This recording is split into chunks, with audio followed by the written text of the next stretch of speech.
Hello, hello, Taurus Collective. Kamusta po kayong lahat? Ako po ito si James from James Tarot PH. Ito po ang inyong weekly reading for August 10 hanggang 16. Naku. Bagong linggo, bagong pagbasa po para sa inyo. Ano yung mga dapat nating asahan for you? Alamin natin. But first, mga mahal kong Taurus, kung meron kang one big question ha, hawakan nyo po yan sa dulo po. Atin po yung babasahin by using these cards. So, abang-abang po kayo dyan. Okay? Let's begin.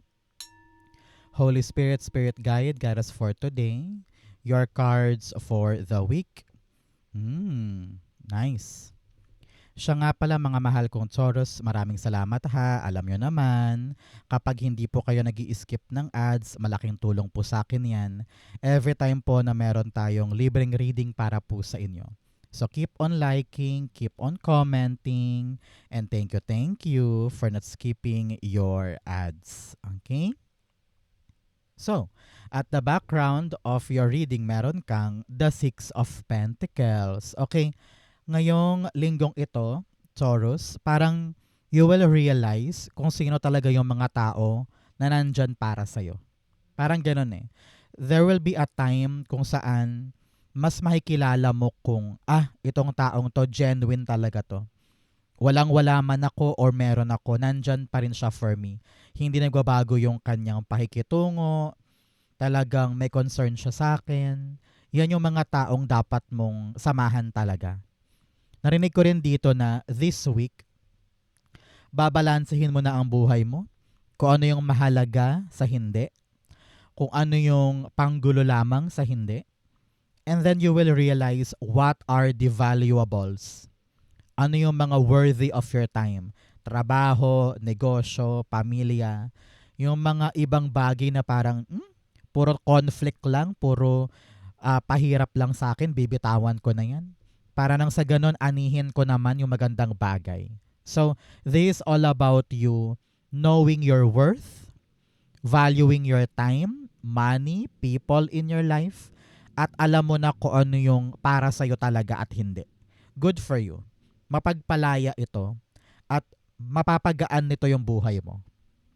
Narinig ko rin na merong darating sa'yo. No? Either may magbabayad na ng utang, or merong ibibigay sa'yo na medyo magpapagaan ng life mo this week. Okay? Especially here, in your core energy, pagod na ka na, sa dinami-dami-dami ng problema, sa dinami-dami rin ng issue, parang nag-i-struggle ka sa isang bagay sa buhay mo. Sabi dito, kailangan mo matutunan na magpatuloy. And then, dapat daw piliin mong magpapakapagod sa mga bagay na alam mong worth it. Kasi minsan nagpapakapagod ka sa mga bagay na hindi naman talaga para sa'yo. Example, yung problema ni pinsan, inaasikaso mo din, iniisip mo palagi, gumagawa ka ng paraan para sa kanya. Ang nangyayari tuloy, nag-i-struggle ka. Si pinsan naman, hindi ka naman pinapahalagahan. Halimbawa, pag ikaw may problema, wala naman siya. So parang, why are you struggling for other people? Why are you wasting your time para iagapay sila? Samantalang ikaw, marami ka rin namang dapat isipin on your own. 'Di ba? So, isipin mo yung muna yung para sa'yo. Lagpasan mo yun. Itaguyod mo yun. Ipanalo mo yun. Bago mo isipin yung para sa ibang tao. Focus ka lang daw muna sa iyong sarili this week. Okay? The Five of Pentacles. Naririnig ko dito para naghihintay ka rin talaga ng pera. Parang may hinihintay kang bayad, komisyon, may hinihintay kang pension or payment na hanggang ngayon wala pa din, di ba? Sa panahon na para puntahan yan, buting-tingin yan, kalampagin yan, para makuha mo talaga yung para sa'yo. Five of Pentacles, the Seven of Swords. Okay, you have 7-7 here, telling you na may lucky energy ka, kaya ganahan ka dapat ngayon dahil may swerte kang dapat gamitin para sa pang-araw-araw. You have 5 and 5 here, pagbabago. No? Kailangan meron kang daw baguhin para yung swerte kumapit sa'yo. At the bottom, you have the Hanged Man. buhol-buhol, no? Buhol-buhol yung iyong buhay ngayon. Parang hindi ka makaalagwa, hindi ka makadiretso, dahil pakiramdam mo marami nag-betray sa'yo. Maraming mga nanloko sa'yo or nang isa. You feel so abandoned. You feel like nobody is helping you. Nobody is really um, kumakamusta man lang or umaagapay man lang. Kaya nga sabi ko sa'yo, ibangon mo sarili mo. Ngayon mo mas makikilala kung sino talaga yung mga tamang tao for you. Para makawala ka dyan sa stuck energy na yan, tumayo ka mag-isa. You have to fight for yourself. Okay? So ngayon habang nag-uusap tayo, kung saan ka man nag-i-struggle, sabihin mo sa iyong sarili, kakayanin ko to. Lalagpasan ko to. Babawi ako. Makakaalis din ako dito. Kailangan ko lang hanapin yung talagang dapat kong pagtuunan ng pansin at doon ako mag-focus. Yun ang magpapabangon sa akin paalis dito. Okay? So now, mga mahal kong Taurus, ano ba tong kinakaharap mo? I-comment mo nga, naku, isulat mo nga dyan para kapag kasi sinasabi mo, pinopost mo, gumagaan yan eh. Naghahanap si universe ng frequency para makaalis ka dyan. So comment down below para makabangon ka na dyan at makalarga ka na. Okay? In the area of what you need to focus on, meron kang the 7 of Wands. Laban, laban, laban. Huwag kang bibitaw. No? Kung ano yung pangarap mo, kung ano yung plano mo, ipaglaban mo. Kahit pa anong sabihin ng iba. Kahit pa anong comment ng iba. If you really know na ito yon, push mo. Pinapayuhan ka rin na maglagay ka na ng barikada laban sa mga taong alam mong hindi na para sa'yo. Yung mga toxic na, yung mga masyadong ganid or greedy na parang kubra lang sila ng kubra from you. Ang ending tuloy, kapos sa kapos ka. Sa panahon na to put boundaries na parang, hoy, hanggang dyan ka lang, hoy. Yung utang na yan o utang ka na naman, wag na. Parang ganon. Learn to say no. Kung alam mong parang sobra na, malupit na, toxic na, save yourself. And put the gap, no? Iiwas mo na ang sarili mo para hindi ka nahihirapan ng ganyan. Para rin hindi ka kinakayan-kayanan. Okay? 7 of Wands, meron kang you have the Tower card. Panahon talaga to para magbago na. Magbago na yung sistema sa paligid mo. Hindi na pwedeng hinahayaan mo lang na nangyayari yung paulit-ulit na pang-iisa, pang-down, or pang-manipulate sa'yo. Protektahan mo ang puso mo. Kung ano yung magpapaligaya sa'yo, kung ano yung katahimikan ng buhay mo, ilayo mo ang sarili mo sa kaguluhan na yan. Save your heart, save yourself, at pumunta ka sa mga bagay na kaibig-ibig na alam mong dapat mong ipaglaban. Okay? Importante yan for you today.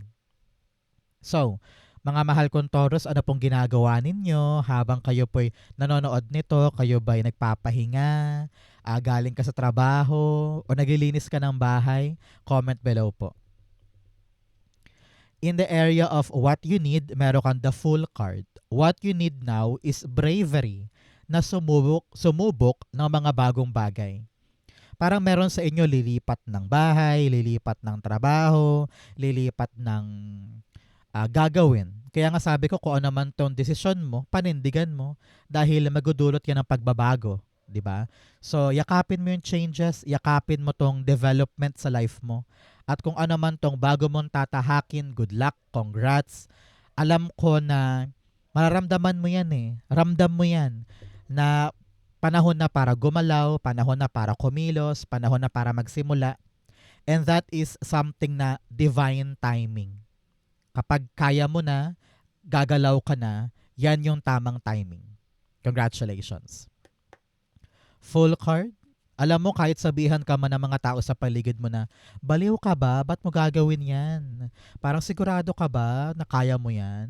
Alam mo, ikaw lang ang makakapagsabi kung kaya mo talaga. Kaya ilaban mo, take a risk, venture forward, and you will see kung ano yung naghihintay para sa'yo. Full card, the 7 of Cups. 777. Talagang meron kang lucky energy. Naku, huwag sasayangin, Taurus. Isa itong magandang bagay para sa'yo. At the bottom, the Four of Wands. Meron ka talagang tutumbukin na goal. Tutumbukin na checklist na gusto mong maganap ngayon. Kaya sabi dito, kung ano man yung mga planong yan, panahon na para hakbangan, panahon na para isabuhay. Kaya wag matakot na tuparin yung mga nasa vision mo, yung nasa isip mo. Kayang-kaya mo tong gawin ngayon at tuparin sa buhay mo. Kaya kung medyo confused ka pa, sinasabihan ka dito ng yung spirit guides, kung confused ka pa at hindi ka pa sigurado, maupo muna. Pag nilay-nilayan, timbangin.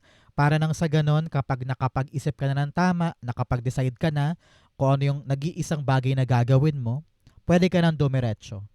Kailangan buo ang loob at siguradong sigurado ka bago ka gagalaw. Okay? Importante yan. In the area of what's affecting your current energy, meron kang the strength card. Sabi dito, magpakatatag ka lang. Kayang-kaya mo lagpasan ito kahit solo ka pa. Kahit mag-isa ka lang. Kahit walang umaagapay, parang feeling mo walang may pakialam, walang tumutulong, wala man lang may malasakit, di ba? Pero if you are strong enough and you are resilient, no, talagang matiisin, pasensyosa, at talagang sabi mo, kakayanin ko to, you will have a good outcome dito. And you will tell yourself balang araw, kinaya ko mag-isa. Kakayanin ko lahat to dahil kinaya ko mag-isa. Parang ganyan. Okay? Sabi dito, dahan-dahan ka lang. Hindi mo daw kailangan magmadali. Hindi mo daw kailangan na, alam mo yun, tapusin mo agad-agad or perfect agad. Huwag mong bigyan ng iyong sarili ng sobra-sobrang pressure. Dahil yan din yung makakalaban mo kapag na-pressure ka ng sobra. Okay? Strength card, the Queen of Wands. Sabi dito, taasan mo ang confidence mo. Kaya mo yan. Magtiwala ka sa iyong sarili. Lovers is all about commitment, choice, no? Talagang papanindigan mo tong bagay na ito. Hindi ka uurong, hindi ka mag-quit, mamahalin mo siya, no? And with that, kaakibat nun, yung labis-labis sa tiwala mo sa iyong sarili. Na kaya ko to, magagawa ko to, wala akong dapat ikatakot, okay yan, parang ganon. So, if you love yourself too much, wala ka nang pakialam sa sasabihin ng iba. Kahit punahin ka pa, kahit pagtawanan ka pa, kahit laitin ka pa. Matibay ka na bato ka na, di ba? So, kayang-kaya mo nang suungin to. And soon, mapapatunayan mo sa kanilang lahat na, see? Tama ako. See? Nagawa ko. So, think positive, enjoy the journey, kayang-kaya to. Okay? In the area of your near future, meron kang the King of Pentacles. Sa near future mo, 15 weeks or 15 months after watching this video, matagumpay ka dito. Kitang-kita ko na kontento ka na sa naabot mo. Nakalagpas ka dito sa isang mahirap na parte. Kahit pa solo, kahit pa mag-isa, kahit parang feeling mo, I cannot trust anybody about this. You reached that point na yes, I won. Yes, I made it. Yes, maunlad na ako, masipag na ako. May pinatunguhan yung kasipagan ko. Gamay na gamay ko na yung buhay na meron ako. Hindi na ako confused.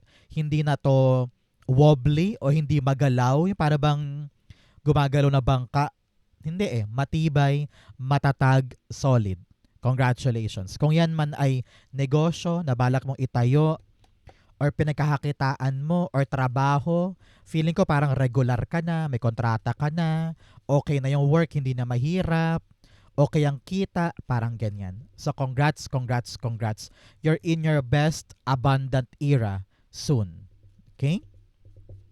King of Pentacles, the Ten of Pentacles. Yeah, sabi ko nga, talagang solid, pangmatagalan, stable, at hindi ka na aligaga, hindi ka na rattled, no? Hindi ka natakot dahil lahat ay nandiyan na at matibay, steady para sa'yo.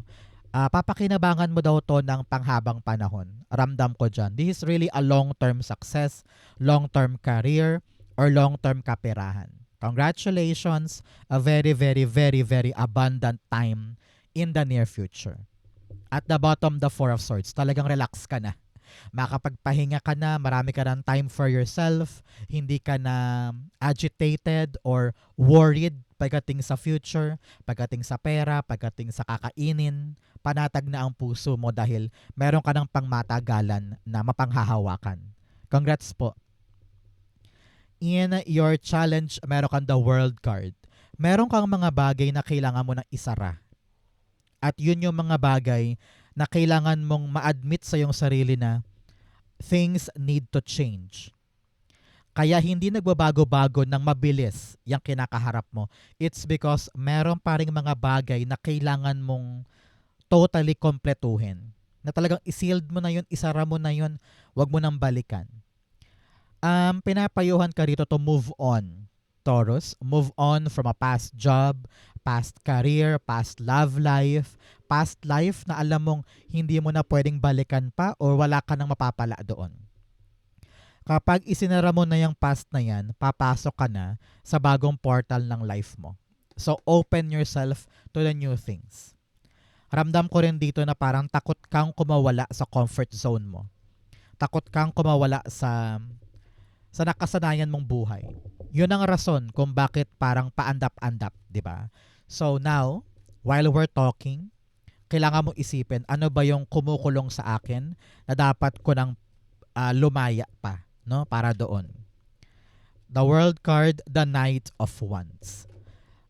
Sabi dito, merong exciting na bagong darating, pero baka hindian mo dahil baka matakot ka na, ay bago yan, ay unfamiliar yan, hindi ko ata kaya, nakakatakot, nakakailang, hindi ko yan gamay, wag na lang.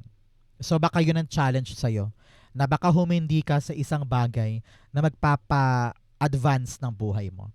So now you really need to be a go-getter, adventurous, palaban. Try mo lang, subukan mo lang, at huwag kang makukontento sa maliit mong mundo na yan. Ten of Swords, nahihirapan ka na pero ayaw mo pa rin gumalaw. Pagod ka na, masakit na, mahirap na, pero nandyan ka pa din. Nananatili ka dyan sa maliit mong mundo na yan. So, laban, so good. Kung ano yung chances, kung ano yung opportunity, subukan lang natin. At maaring yan yung magpabagong bihis sa buhay mo ngayon. Okay? In your fortune, meron kang the 5 of Cups. Yes, yes, yes. Confirmed na confirmed na confirmed. Sabi dito, may bago talagang pagtutuunan ka ng pansin this week. At yan yung papawi sa lahat ng regrets mo, panghihinayang mo, kalungkutan mo. Kaya babangon ka ngayon. Totally a flip side of your life. Na kung nadapa ka man, nalungkot ka man, nag-struggle ka man, merong bagong darating na magpapabago niyan. No, na parang, ay, ayoko na nga iyakan yun kasi may bago na. Ayoko na nga problemahin yun kasi okay na, meron akong bagong gagawin. Ay, hindi ko na dapat isipin pa yan kasi heto na yung magandang bagay na mas better pa at mas higit pa. Dito na lang ako maglalaan ng effort, time, money dahil alam kong yan yung para sa akin. Parang ganon. Okay? 5 of Cups, meron kang the 2 of Wands. Yes, ready ka na talaga to take a risk. Bagong mundo ito, bagong lugar, bagong pakikisama, or bagong gagawin na medyo kabado-kabado ka, pero kaya mo. You're gonna be very, very lucky sa bagong bagay na ito. Panahon na, Taurus, for you na malasap yung mga bagong bagay, ma-experience yung mga bagong mundo, bagong tao, bagong environment, at doon ka mag-excel.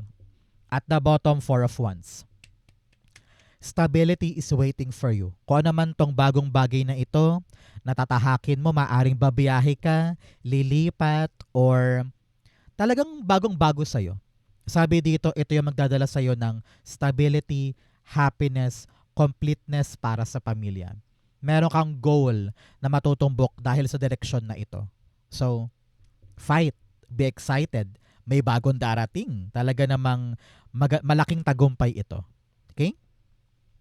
In your divine messages, meron kang the 2 of Cups. Sabi dito, align yourself to your higher self. Okay? Kung ano yung pinapagawa niya sa'yo sa lupa, gawin mo. Kailangan matalas ngayon yung intuition mo na, ay, bakit ko ba to ginagawa kahit hindi ako sigurado? Pero malakas yung kutob mo na kailangan ko tong gawin. That is your higher self pushing you on that direction. Yun na nakatadhana for you. Kaya doon ka dapat pumunta. So, marami kang time dapat para mag-meditate, yoga, Time for yourself kahit habang nagluluto, nagwawalis, kasi dyan papasok yung kaliwanagan sa mga dapat mong gawin. So listen to your intuition. Pinapayuhan ka rin dito na makipag-usap ka ng maayos. Kung sino man yung mga dapat mong kausapin, ilatag mo daw ng maayos yung sasabihin mo para hindi ka ma-misinterpret, hindi ka ma-misquote or miscommunication, di ba? So panahon to para kausapin ng tama, iparating yung mensahe mo ng tama para walang pagkakamali at walang aberya. Two of Cups, the Three of Cups. Okay. Okay. Sabi dito ng yung spirit guides, pagdating sa mga bagay na tsinatsaga mong kausapin, lakarin, patunguhan, meron kang mga taong backer mo, mga taong tutulong sa'yo, mga taong nag-cheer sa'yo. So hanapin mo yung moral support na yan para ganahan ka sa destined path na ito. Meron kang hinihintay na talagang dapat mo daw tiyagain, dapat mong pagtiisan dahil magbubunga din daw siya. Kaya laksan ng loob ha, learn to really gather the energy of the people around you para lumakas ang loob mo, atakihin mo to ng tama, magbubunga din yan for you. Congrats, congrats, congrats. Outcome mo yan, bigyan mo na kita ng fortune cards. Meron kang goldfish, increase in material wealth or spiritual growth. Sabi dito may paglaki ng kaperahan at kayamanan at lalaki din po yung inyong faith kay God. So congratulations. You have sun, happiness, and well-being. Sabi dito, merong maligayang darating this week. Happiness, pagbuti rin ng kalusugan, at pagbuti ng buhay. Congrats po. You also have target, a goal-oriented person. Dapat daw talaga meron kang tinutumbok. Meron kang isang bagay na goal mo na talagang hindi ka titigil hanggat hindi mo siya nakukuha. Parang ganon. You also have grapes, time to go out and have fun. Sabi dito, panahon to really gather your friends, gather your family. Dahil kapag nasa paligid mo sila, ginaganahan ka to do better or to achieve your goal. Okay? Ang outcome ni Taurus for August 10 to 16, the King of Swords. Maging palaban, maging strategic. Pag alam mong dapat ng kumilos, kikilos ka. Pag alam mong dapat na magsalita, magsasalita ka. Pag alam mong dapat nang putulin to mga maling bagay na to, puputulin mo. It's all about you being assured, being action-oriented. Na pag kailangan ko tong bunutin, bubunutin ko. Pag kailangan ko tong actionan, actionan ko. Kasi alam mong magpapatigil ito or magpapaantala ito kapag hindi ko inaksyonan. Okay? So now, be action-oriented. Kayang-kaya mo yan. Sugod, laban. Papanindigan mo tong bagay na ito. Okay?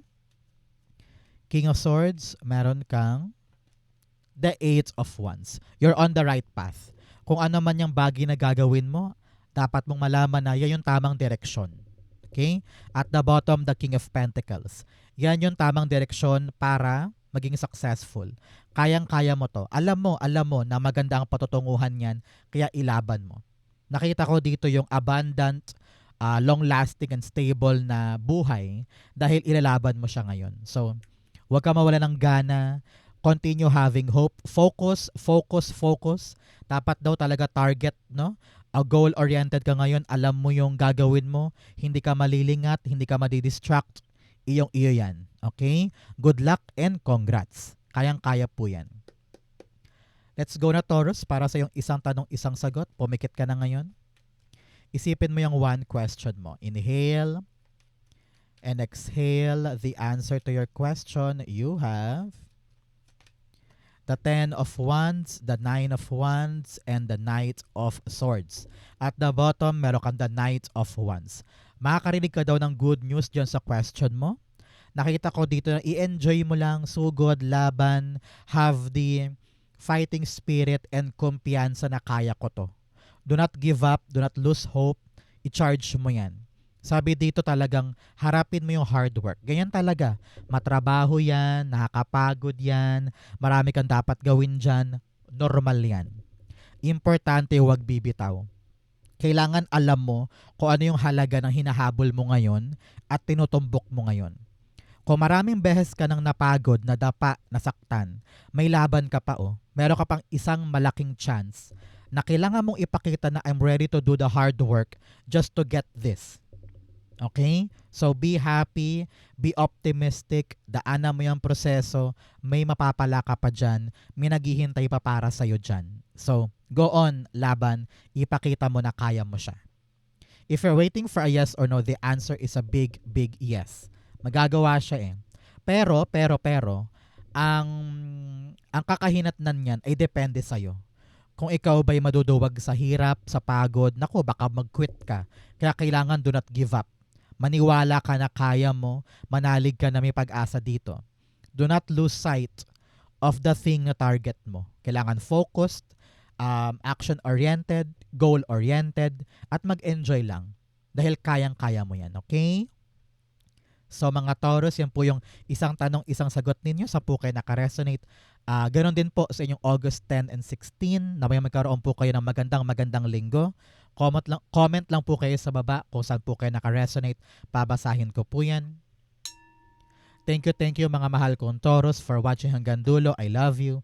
This has been James for James Tarot PH. God bless everybody.